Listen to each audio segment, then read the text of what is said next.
Traditional na multimeter pa ba gamit mo? Tapos masisira na lang kapag namali ka ng pihit at test. Check mo to. Kung isa kang technician o mahilig ka lang magbutinting at mag-test ng mga bagay-bagay, paniguradong kailangan mo to.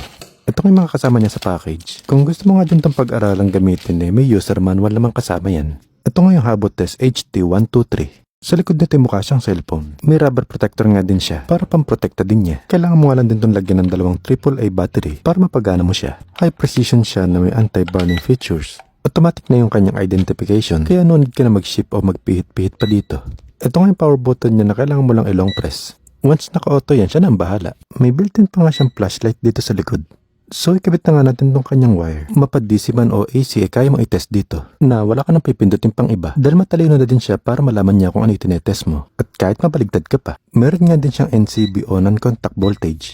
Kaya mas safe siyang gamitin. Dahil hindi mo na kailangan mag-splice pa para lang malaman mo kung alin yung live wire. Kaya nga din itong sukatin hanggang 600 volts. Mapa electronic o pyesa, capacitor o continuity kaya nito. Mas madali nga din itong gamitin Napaka-useful pa ng kanyang flashlight sa mga ganitong area. Tapos ilalapit mo lang ng ganito, sasabihin na niya kung may live voltage. Ang galing, di ba?